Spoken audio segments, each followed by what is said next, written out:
Assalamualaikum warahmatullahi wabarakatuh.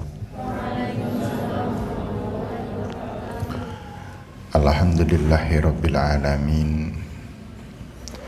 Wa bihi nasta'in ala umurid dunya waddin.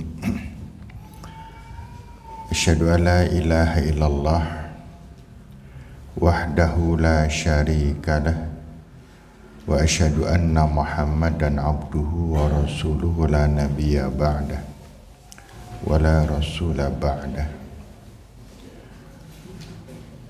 Qala jalla wa ala a'udzu billahi minasy syaithanir rajim wa huwa asdaqul qailin yaqul wal waznu yawma idzinil haqq faman sakulat mawazinuh faulaika humul muflihun wa man khaffat mawazinuhu faulaika alladzina khasiru anfusahum bima kanu biayatina yadzlimun. Rabbi syrah li sadri wa yassir li amri wahlul 'uqdatam min lisani yafqahu qawli, amma ba'd. Bapak-bapak, ibu-ibu yang saya hormati, seluruh saja yang hadir, adik-adik panti lama dan panti baru. Ini yang putra yang baru yang mana? 1, 2, 3, 4. Ya.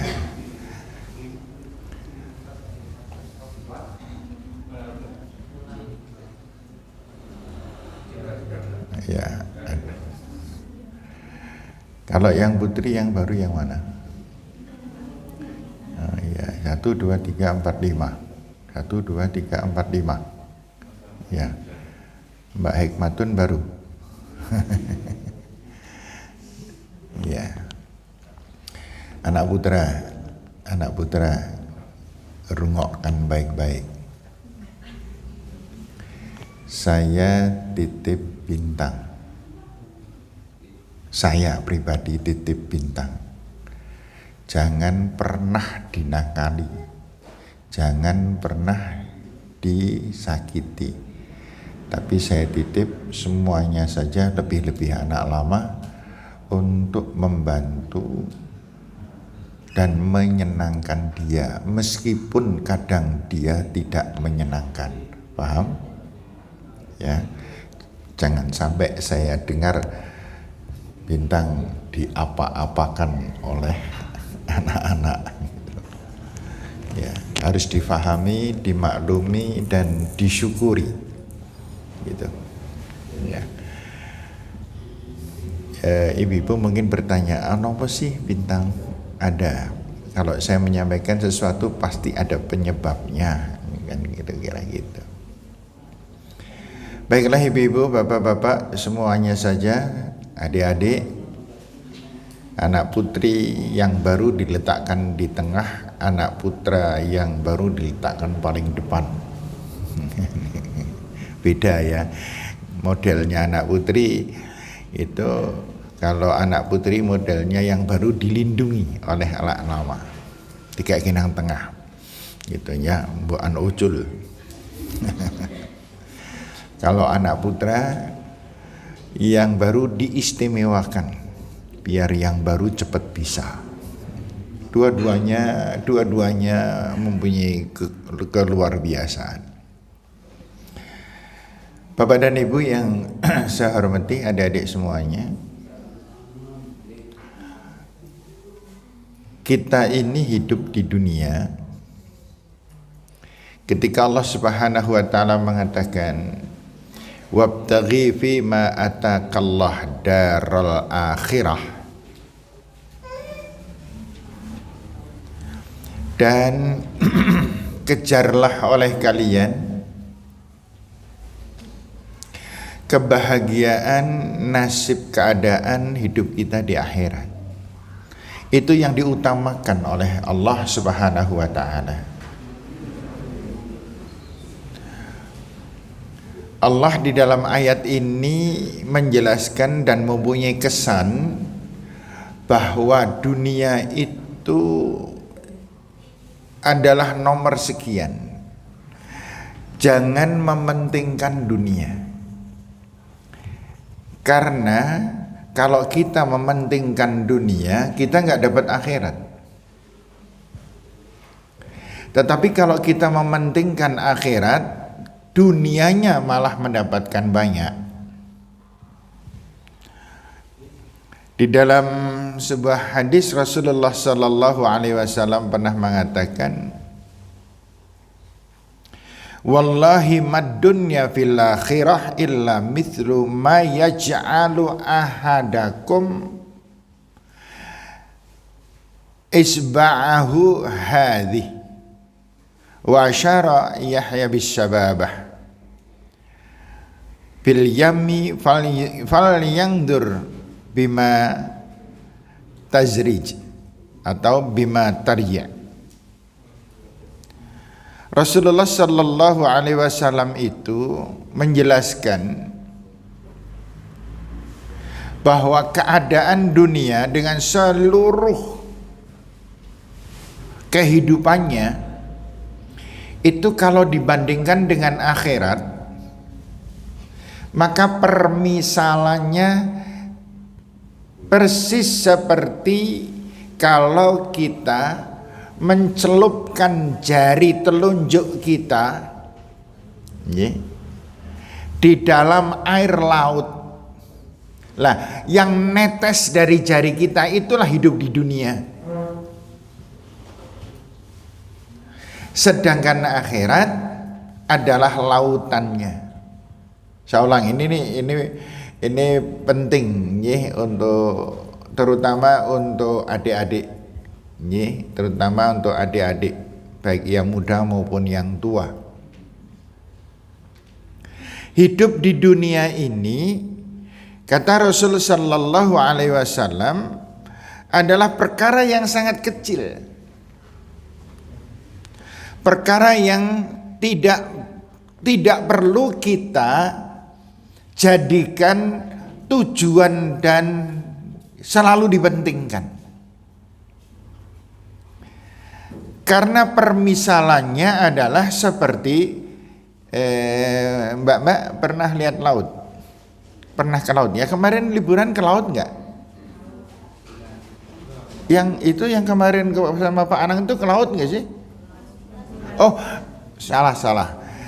Anak yang mau tamat ya, ke laut itu kan. Tapi pernah lihat laut, Mbak?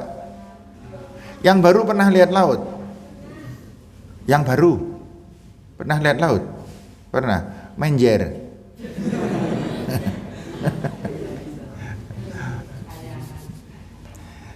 Laut itu begitu.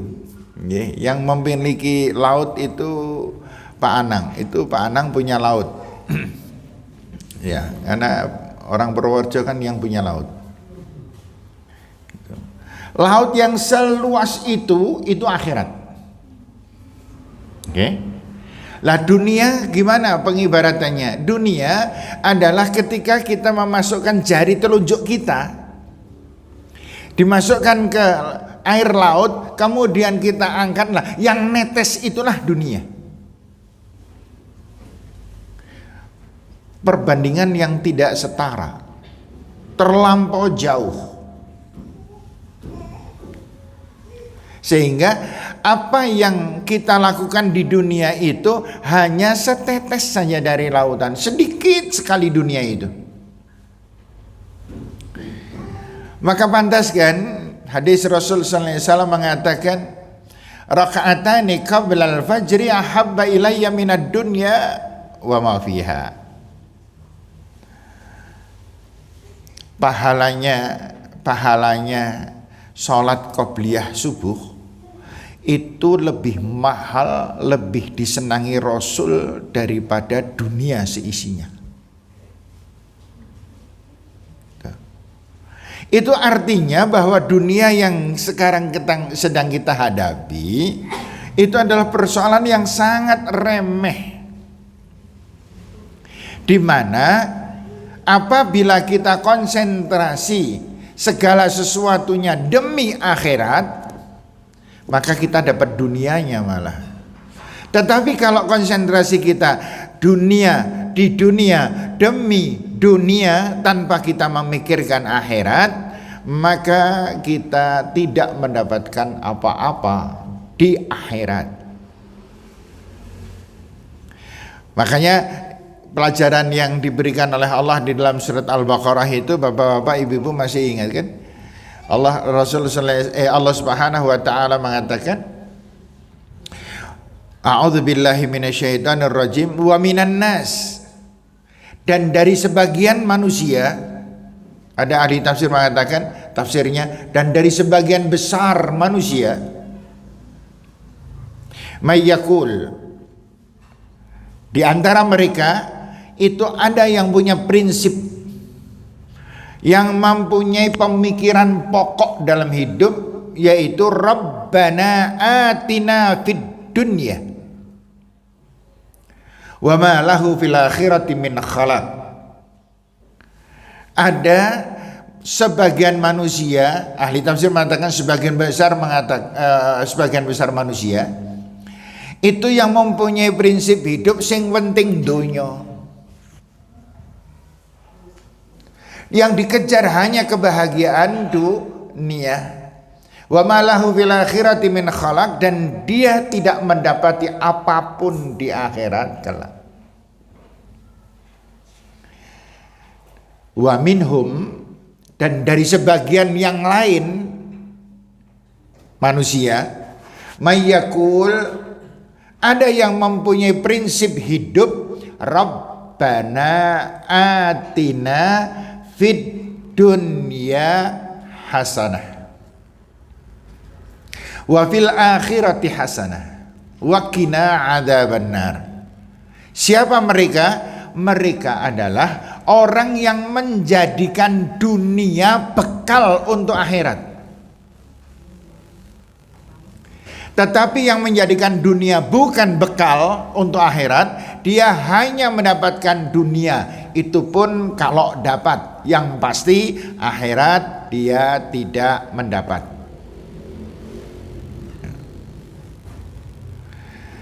Ada enggak orang yang mengeluarkan dana nyumbang tetapi dia tidak mendapatkan pahala? Ada enggak? Banyak. Ada enggak orang yang sepertinya dia melaksanakan agama tapi dia tidak mendapatkan? Siapa di antaranya? Di antaranya adalah orang yang berkorban. Kok nggak dapat? Iya, karena dalam hatinya dia mengatakan nyong nek ora korban ora kepenak. Sebab tetangga itu korban, Pak Anang korban, Pak Sanipan korban, Pak Jamiat korban, Pak Derajat korban, Grinyong ora. Itu. Ini adalah orang yang tidak mengharapkan akhirat, sing penting donya selamat.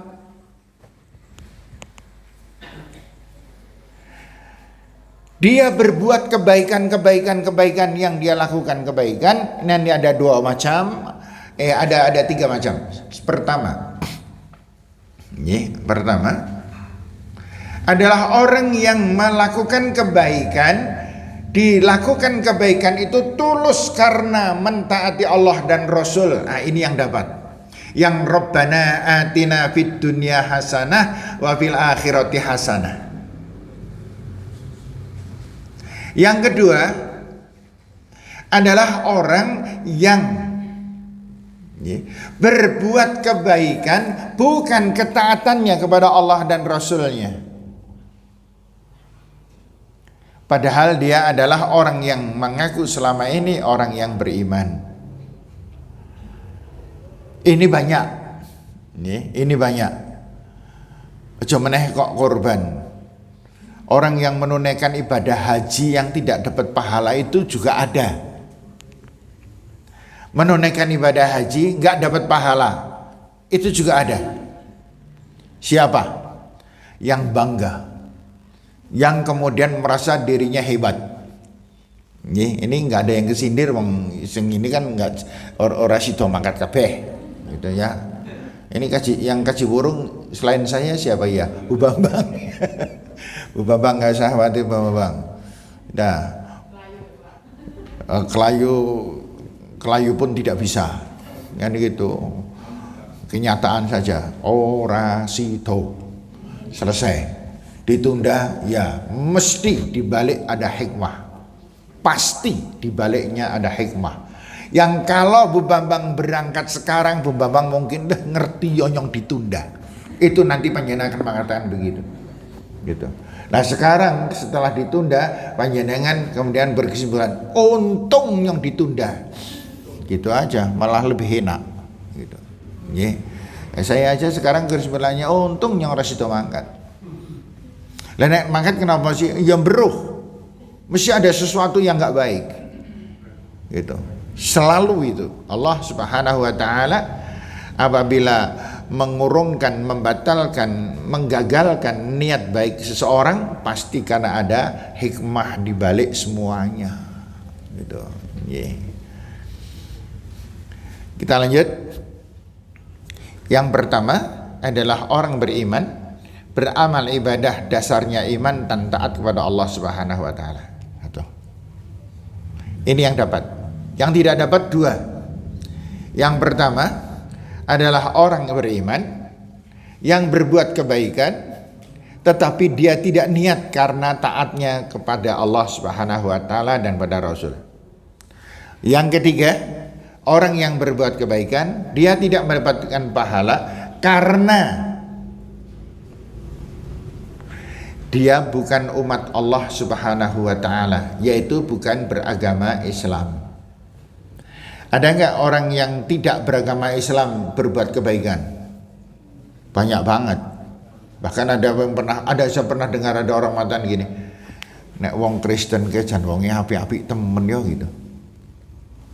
Nek wong Kristen ki yakin siji karo wong Islam, nek wong Kristen jan apik-apik mbanan kampunge nyong yakin ana wong Kristen patang keluarga. Jan wis to. Nek ana kerja bakti mesti mangkat pertama. Gitu. Nek ana permintaan sumbangan den mesti ngetokke paling gede. Dapat pahala enggak ini? Tidak. Kenapa? Karena dia nggak punya tiketnya. Nggak punya tiketnya, nggak punya karena dia belum pernah daftar. Orang kafir itu kan belum pernah daftar. Daftarnya pakai apa? Kalau pengen perbuatan mendapatkan kebaikan, daftar dulu. Pakai syahadat. Begitu dia mengucapkan asyhadu alla ilaha illallah, mengakui Islam sebagai agama Allah, maka setiap perbuatannya dihitung. Gitu. Kan ada dialog itu. Ada dialog. Pak, kenapa orang yang berbuat sedemikian baik dan sedemikian banyaknya nggak pernah dapat pahala? Padahal dia jelas-jelas berbuat kebaikan. Kenapa dia tidak mendapatkan jatah sebagaimana orang Islam? Jawabannya agak panjang pada waktu itu. Di antaranya adalah jawabannya adalah ada seorang mempunyai rumah di dekat sekolah.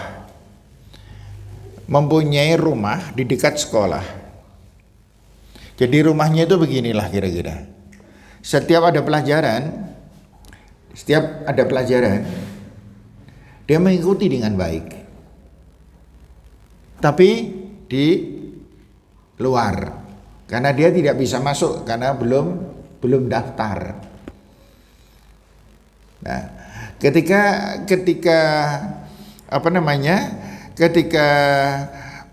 pelajaran itu berlangsung, ada tes semester. Dia ikut nggak? Tidak ikut, nggak terdaftar. Tetapi anak ini pinternya luar biasa. ketika lulus, semuanya sudah lulus, kemudian diwisuda, dia ikut wisuda enggak? Tidak. Kalau itu perguruan tinggi, dia dapat gelar enggak? Tidak. Kenapa? Karena dia tidak daftar. Sama dengan orang Islam berbuat kebaikan. Orang di luar Islam ikut berbuat kebaikan. Kemarin saya mendengar di bulan Ramadan itu ada orang, orang Wonosobo, meripati agak sipit, gitu. Itu kalau bulan Ramadan dia selalu puasa. Ada orang tanya, "Kok engkau nek Ramadan poso apa?" "Oh, nyong poso." "Ya 30 dina." "Ya 30 dina." "Lho kok poso kan apa?" "Poso kan menyehatkan." "Nyong percaya gue, nek poso menyehatkan." Dapat pahala enggak? Tidak dapat. Kenapa? Karena dia belum daftar. Belum daftar. Gitu. Sehingga ibu-ibu sekalian, bapak-bapak yang saya hormati, persoalan yang menjadi persoalan kita adalah yang pertama tadi. Kita ini umat Islam, kita ngaku beriman, ketika kita berbuat kebaikan, kita mempunyai tujuan apa, niat apa. Kalau niatnya adalah karena ketaatan, kepatuhan pada Allah dan Rasul, kita dapat. Nah, sekarang makanya di dalam hadis yang lain itu Rasulullah SAW mengatakan, "Innakum fi mamarril lail wan nahar." Kalian semuanya itu berada dalam perputaran perjalanan siang dan malam. Betul ya? Kita kan dalam perjalanan itu, perjalanan hidup di dunia itu ngalami siang malam, siang malam, siang malam. Mbak, jenengan ngalami siang malam sudah berapa kali? Wis entuk bengi ping piro, siang ping piro. Nah, hitunglah itu umurmu. Paham? Bapak-bapak, panjenengan pernah netel tanggalan berapa kali? Iya. Saya netel tanggalan itu sudah banyak, sudah 64 tanggalan. Mana tanggalan? Gitu. Nah itu kayak itu saya sudah menamatkan 64 tanggalan gitu. Wow, nak didol lumayan itu. Pirang kilo itu. Ya. Di sini ada yang unda-undi seperti Pak Jamiat itu sudah menetelkan tanggalan kurang lebih 66 tanggalan. Kurang lebih, gitu. Pak Anang itu pernah netel ke tanggalan ping 40 tanggalan Pak Anang. Karena umurnya Pak Anang 42. Ya. Gitu. Gitu. Ya. Kemudian Rasulullah SAW mengatakan, fi ajalin mangkusin wa amalin mahfuzatin wal mautu ya'ti baghtah. Itu artinya bahwa kalian umurnya setiap hari itu berkurang.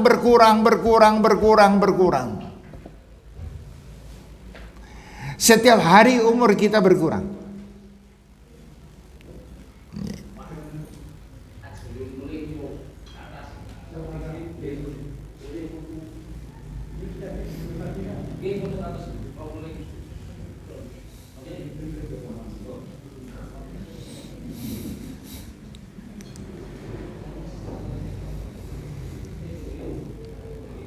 Ya. Kita lanjut ya. Ini adik-adik mudeng nggak kata-kata umur kita berkurang? Mudeng ya? Contoh ya. Di sini tadi yang bawa acara siapa namanya? Nilam, Mbak, mana Mbak Nilam? Awas deh. Iya, ngerubah jeneng.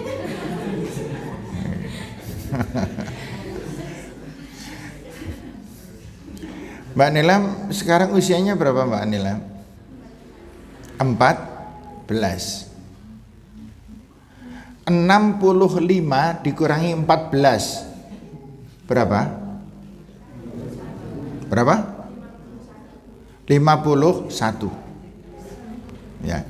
Tahun depan Mbak Nilam kurang lagi, menjadi usianya tinggal 50. Tahun depan kurang lagi menjadi 49.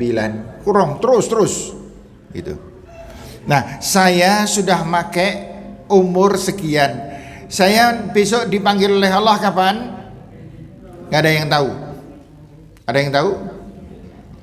Mbak, kira-kira saya matinya umur berapa, Mbak?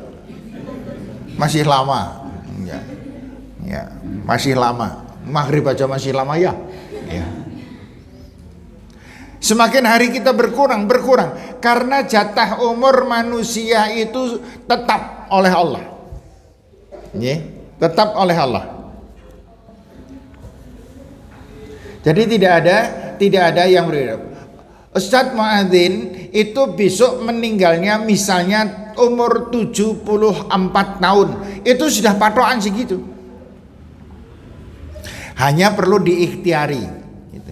Jangan kemudian saya khawatir kalau Pak Muadzin tahu umurnya besok meninggal 74 tahun kemudian alah berarti saya suwi gitu kan. Berarti yang takdir mati ikin suwi gitu. Khawatirnya kalau diberitahu nanti Pak Muadzin nyebrang jalan orang nengok kanan kiri gitu. Bro nyakin suwi umur ora bakalan mati ora lah gitu. Iya, ketabrak juga enggak? Ya ketabrak gitu. Meninggal enggak? Tidak. Gitu masalahnya. Dan orang yang usianya mau rencanane dawa dan pendek itu yakin orang ketoro. Enggak kelihatan sama sekali, yang kita kadang salah menduga. Nek ndarani wong sing wonge sigap lincah cepet ketok arep umure dawa jebul tidak. Gitu. Nih, ada tapi orang yang melaku kelemak alon gitu. Jagong alon, menyat alon. Malah umure dawa. Gitu. Nggih. Kan logikanya sing alon-alon itu sing gitu. Makanya saya sering mengatakan, nah, orang yang ngantukan itu ternyata bukan tanda-tanda, bukan kok. Ya. Bukan tanda-tanda. Ya. Kemudian fi ajalin mankusin wa a'malin mahfuzatin. Dan orang yang melakukan perjalanan hidup itu semakin berkurang. Kemudian wa a'malin mahfuzatin, dan amal ibadah yang selalu dicatat. Wal mautu ya'ti waghdah, sedangkan kematian itu akan datang dengan cara mendadak. Tidak ada kaitannya sakit dengan kematian, itu tidak ada hubungannya. Tidak menjadi hubungan. Tidak berarti bahwa orang yang sakit itu rencanane hak meninggal, itu enggak. Panjenengan ibu-ibu bapak kalau sedang sakit enggak usah mikir wah kayaknya meh mati kayaknya cara nikah ini kan gitu. Ndak, belum tentu. Belum tentu. Makanya di sini ini yang penting. Faman zara'a khairan fayushika ayyah sudah raghbatan. Maka siapapun yang di dunia ini zara'a, menanam kebaikan, maka dia akan memanen juga kebaikan. Kapan menanamnya? Sekarang di dunia. Berapa lama kita menanam? Nggak tahu. Ada yang usianya 80, 84, 85, masih sehat, segar bugar, masih bisa beramal ibadah, menanam terus kebaikan-kebaikan. Maka orang yang menanam dialah yang mengetam, bahasanya kan gitu. Maka waman zara'a syarran, dan siapa yang menanam kejelekan, maka dia pun juga akan mengetam atau yahsudu nadamatan, dia akan memanen penyesalan. Kapan menyesalnya? Di dunia? Tidak. Panjenengan gini nih ibu bapak, ojo meneh kok sing berbuat jelek. Wong yang berbuat kebaikan terus di dunia itu nanti di akhirat juga menyesal kok. Leh nek ngerti kaya ngene ya gitu. Kan makanya di dalam surat Al-Munafikun ayat 10 itu kan Allah mengatakan a'udzubillahi minasyaitonir rajim wa anfiqu mimma razaqnakum min qabli ayyatiya ahadakumul maut fayaqulu rabbi laula akhartani ila ajalin qarib fa as-saddaqa wa akum minas salihin. Siapa yang mengeluh ini? Siapa yang mengatakan, duh Allah, kalau engkau berkenan mengembalikan hamba ke dunia ya Allah barang sebentar saja. Siapa yang mengeluh ini? Orang yang senang sedekah, orang yang senang berbuat kebaikan. Itu pun juga menyesal, apalagi gitu. Kenapa kok orang-orang ibu-ibu, bapak, panjenengan besok di alam kubur menyesal loh. Menyesalnya apa? Ya Allah, yang biar dunia kok orang ini gitu. Padahal panjenengan sudah kategori yang baik. Itu pun menyesal, apalagi yang tidak berbuat kebaikan. Yang seneng sedekah aja mengatakan Rabbi laula akhartani ila ajalin qarib fa as-saddaqa wa akum minas salihin. Duh Allah, apabila engkau berkenan menunda kematian hamba, maka yang difikirkan orang ini adalah ya Allah ngerti yo kae, ya Allah kae duit kae ngerti yo tak infakno wae ya gitu. Karena apa? Karena ketika dia meninggal dunia di rekening masih ada uang, menyesalnya bukan main. Dia kemudian ya Allah ketika saya hidup itu tanah itu ya Allah wis tak tuku dengar tak bangun ora duwe duwite leh ngerti tak wakafno wae lah. Penyesalannya banyak sekali. Kapan itu? Ya kalau sudah kita ra'awul azab, kalau seseorang itu sudah melihat azab, maka dia akan selalu menyesali hal tersebut. Walikulli zari'im mithlu ma zara', dan setiap yang menanam dia akan mendapatkan panenan dengan sesuai dengan tanamannya. Sebanyak apa yang kita tanam, sebanyak itu panenan besok di akhirat. Sebanyak apa yang ikhlas, maka sebanyak itu yang kita paneni. Sebanyak apa yang palsu, sebanyak itu terjadi penyesalan. Yang tadi saya katakan di depan, ada orang menunaikan ibadah haji, ternyata dia bukan ikhlas karena Allah, hanya bangga-banggaan. Dia bisa menunaikan ibadah haji itu wah sudah satu hal yang kata luar biasa. Dia sering batin ketika sudah resmi gitu ya, sudah resmi jadi calon gitu ya. Kalau Bu Bambang kan penggabung, ini nggak jadi ya, sama dengan saya Itu sudah resmi, sudah tamu sudah mulai datang, itu sudah ada yang batin. Alhamdulillahnya sudah mangkat haji. Yang yakin gitu nganti ketar ketir bukai biyen daftar, nyong langsung daftar. Bukai malah orang mangkat terus ketuan. Alhamdulillah nyong sito mangkat dais kae. Nang kampung nang RT ki sing haji jan nembe bukae karo pakae karo bukae ya wis ming telu kuwi. Alhamdulillah nyong nomor 4. Bangganya setengah urip gitu. Nggih. Nah, yang semacam ini pun Allah Subhanahu wa taala melihat hati orang yang menunaikan kebaikan. Makanya saya mengatakan tadi kurban. Banyak orang yang setiap tahun kurban dan setiap tahun nggak pernah dapat pahala. Kenapa? Ya wing ukurannya ukuran ngaksi tok. Nggih, nyong ora penak nek ora kurban. Hanya wis biasa.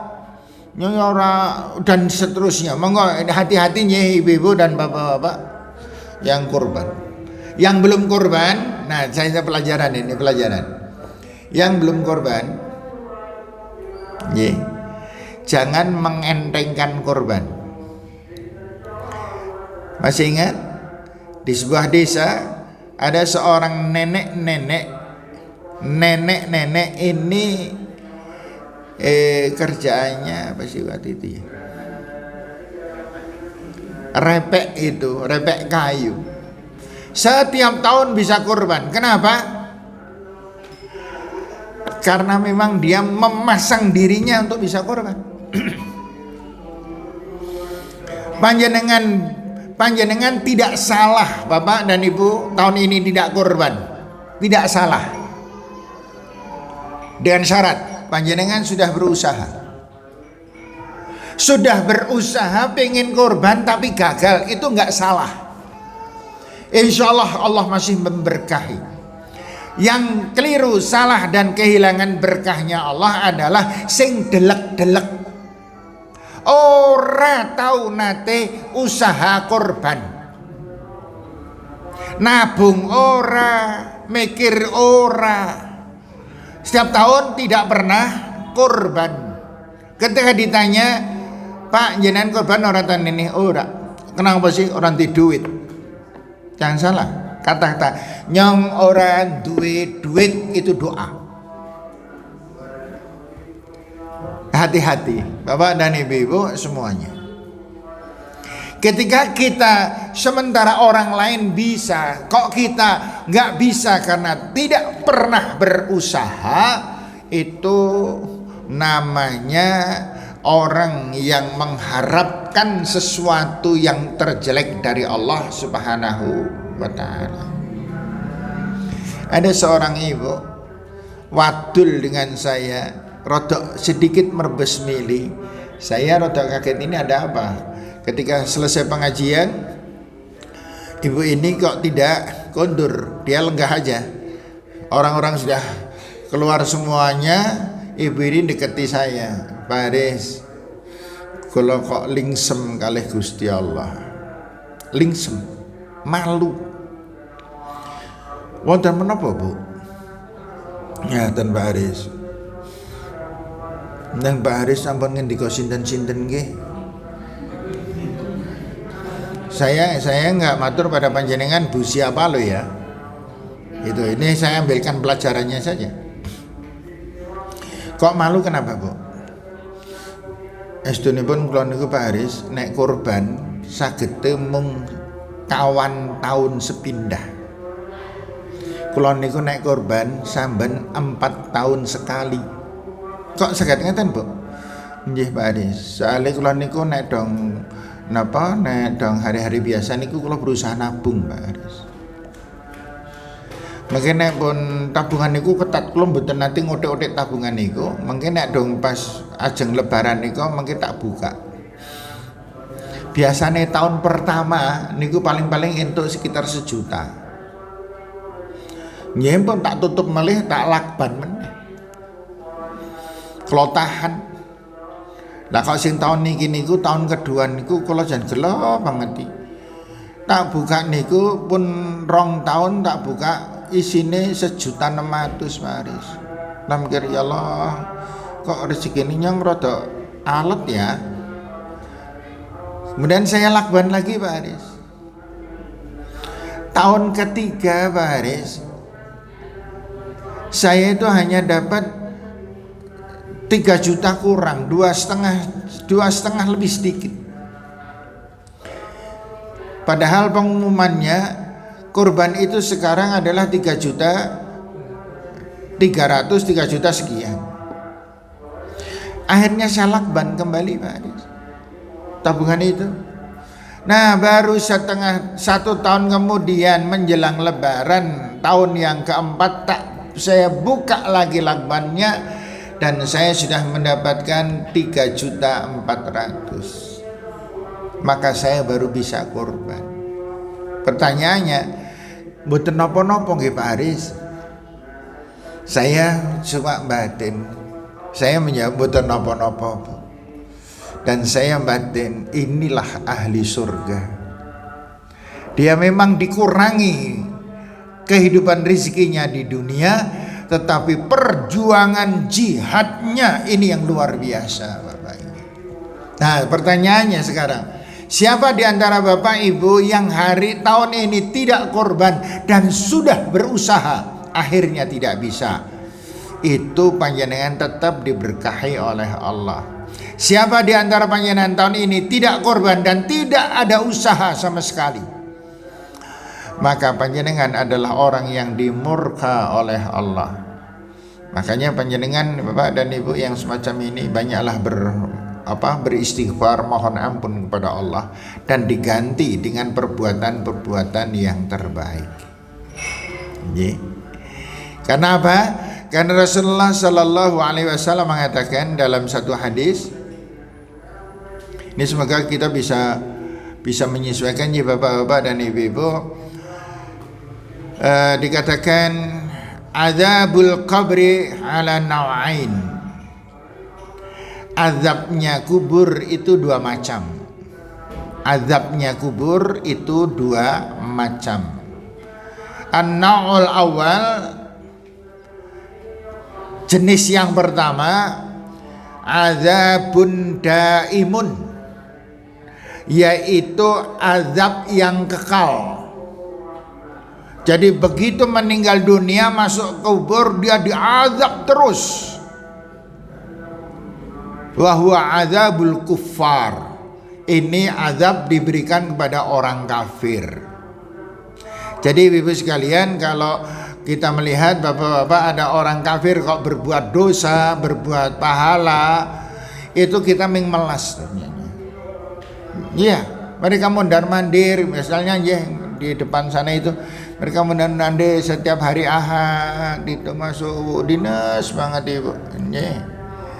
Kemudian kita melihat Masya Allah malas temannya orang itu ya gitu.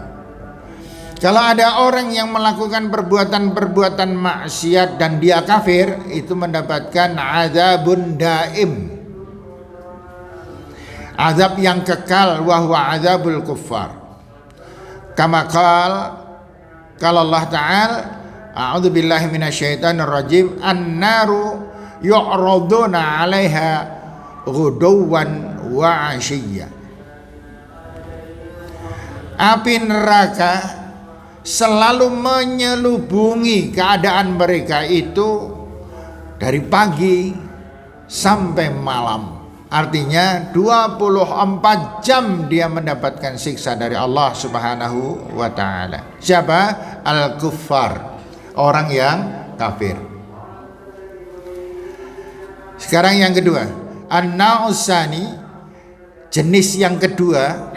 Jadi azab siksa jenis pertama adalah untuk orang-orang yang yang kafir. Sedangkan na'usani yakunu ila muddatin thumma yunqati. Ini berlaku beberapa lama kemudian dihentikan. Azab yang diberikan kepada seseorang di awal dia mendapat azab, tiba-tiba azab itu dihentikan. Siapa yang mendapat ini? Wa huwa adzabu ba'dul asati minal mu'minin, yaitu azabnya azab yang diberikan kepada orang-orang yang beriman. Awalnya disiksa terlebih dahulu, setelah sekian lama kemudian dihentikan. Kenapa kok dihentikan? Wa yu'adzibu bihasbi jaramihi tsumma yukhaffif anhu. Disiksa sesuai dengan dosa-dosanya dan kemudian yukhaffif anhu, diberi keringanan darinya. Dan ada juga wa yanqati'u anhul adzab bisababi doa, dan azab itu dihentikan bisa terjadi karena satu, doa. Doa orang yang ditinggal itu menghentikan azab. Apalagi doa itu adalah doa anak-anak. Makanya ibu-ibu, adik-adik sekalian, semuanya saja, siapa yang sudah mempunyai keluarga dan sudah meninggal dunia, jangan pernah berhenti ketika kita mendoakan mereka. Jangan pernah berhenti. Dan lebarkan doa itu kepada yang lain-lain. Seringkali kita mendoakan itu hanya kepada orang tua kita, gitu kan. Rabbighfirli wali walidayya, Allah ampuni dosa hamba dan dosa kedua orang tua hamba. Lebarkan. Pelebarannya diantaranya ini yang sudah berkeluarga, ya Allah ampuni dosa hamba, dosa kedua orang tua hamba, dosa istri hamba, dosa atau suami hamba. Doa Allah ampuni dosa kedua mertua hamba, dan seterusnya. Lebarkan, jangan bertumbuh pada beberapa orang. Kasihan mereka dan kita mendapatkan pahala yang besar. Atau azab itu dihentikan oleh Allah disebabkan karena sedekah jariyah. Panjenengan mempunyai sedekah jariyah, Bapak dan Ibu? Bu, adik-adik punya sedekah jariyah?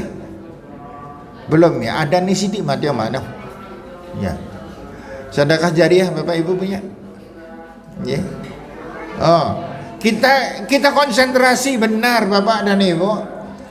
Gini nih Bapak dan Ibu, kalau kita dimintai sumbangan apa dari siapa, entah panitia apa, ya, jangan membiasakanlah brohnya orang di duit. Jangan. Itu doa. Contoh, ada permintaan sumbangan pembangunan Masjid Al-Arqam, biaya kurang lebih pembangunan itu sebanyak 20 miliar. Penjur panjenengan delek-delek deh, orang macam-macam. Jangan gitu. Panjenengan tidak disuruh nyumbang 1 miliar, tidak. Gitu. Panjenengan la haula wala quwata illa billah, bismillah. Insyaallah nyang kajian, insyaallah saya punya duit ora ketang berapa ikut amal jariah. Karena besar sedikitnya pahala kita tergantung dari kemampuan. Panjenengan contoh gini yang paling mudah lah. Ibu, panjenengan nyumbang katakan 5.000 dengan orang yang nyumbang 500.000, itu bisa jadi pahalanya sama. Orang yang saya nyumbang 500.000, walah sudah pol kenyong, maka bisa jadi ada orang nyumbang 50 juta, itu pahalanya sama dengan yang 500.000 karena kemampuan. Begitu dan seterusnya. Nah, kemudian al-istighfar. Kenapa azab itu dihentikan oleh Allah? Yang pertama karena doa. Banyak-banyak kita mendoakan orang karena mereka tidak membutuhkan apa-apa lagi kecuali didoakan. Di doa itu yang paling besar pahalanya adalah dengan amaliyah. Contoh. Contoh. Saya akan berkorban tahun ini insyaallah ya Allah. Semoga dengan korban ini saya mendapatkan pahala dan kedua orang tua saya diampuni dosanya. Kita bersedekah kepada siapa? Semoga dan sedekah ini ya Allah Engkau memberikan pahala kepada hamba dan maghfirah kepada siapa? Diniatkan. Ini namanya bukan untuk ganjaran, bukan. Saya nggak memahami begitu. Saya nggak memahami bahwa kalau saya sedekah 10.000 kemudian saya niat sedekah saya 10.000 niatnya adalah untuk bapak ibu saya. Kemudian pemahamannya bapak ibu yang dapat, saya tidak bisa semacam itu. Yang paling benar adalah saya sedekah 10.000 ya Allah semoga hamba diampuni dosanya dan kedua orang tua mendapatkan ampunan dari dosa-dosanya yang dikatakan wa yang qati'ul azab di sini. Kemudian yang ketiga tadi, yang pertama doa, yang kedua sedekah dan amal jariah. Monggo Bapak Ibu dikuatkan amal jariah panjenengan. Ini enggak main-main, daripada kita nanti di akhirat gelau banget gitu. Padahal kalau sudah gelau di akhirat bisa balik enggak? Bisa balik enggak? Nggak ada riwayat orang meninggal dunia dan seminggu untuk balik. Kan? Kemudian yang ketiga yaitu banyak-banyak beristighfar kepada Allah. Sebanyak-banyaknya beristighfar kepada Allah Subhanahu wa taala. Setiap saat kita beristighfar dan melakukan perbuatan yang kita lakukan adalah diniatkan ikhlas kepada Allah Subhanahu wa taala. Insyaallah kita semoga tidak tergolong orang-orang yang mempunyai penyesalan besar di hadapan Allah Subhanahu wa taala karena kita mempunyai kekurangan ketika hidup di dunia. Demikian Bapak-bapak dan Ibu-ibu yang saya hormati, pelajaran yang bisa kita sama-sama pelajari semoga bermanfaat untuk kita semuanya. Dan ini maghribnya sebentar tak delok ke jam. Maghribnya kurang 2 menit lagi. Ini tapi menurut HP saya loh. HP saya mungkin bisa salah karena kurang larang. Demikian Bapak dan Ibu yang saya hormati, ada keliru, ada salah, saya mohon maaf yang sebesar-besarnya. Dan saya mohon mari kita membaca doa kesembuhan untuk 2 orang yang saya tahu sekarang, yaitu Ibu Haryatun yang sekarang kalau nggak salah masih di Opnam di rumah sakit, dan Bapak Anis Zubaidi, istrinya Mbak Munawarah yang ada di Logandeng, yang fotokopi Logandeng itu saudara kita.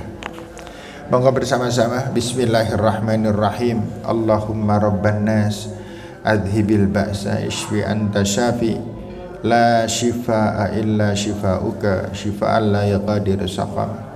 Allahumma rabban nas adhibil ba'sa ishfi anta syafi la shifaa illa shifauka shifaan la yaqadiru saqam. Allahumma rabban nas adhibil ba'sa ishfi anta syafi la shifaa illa shifauka shifaan la yaqadiru saqam. Amin ya rabbal alamin. Mohon maaf. Assalamualaikum warahmatullahi wabarakatuh.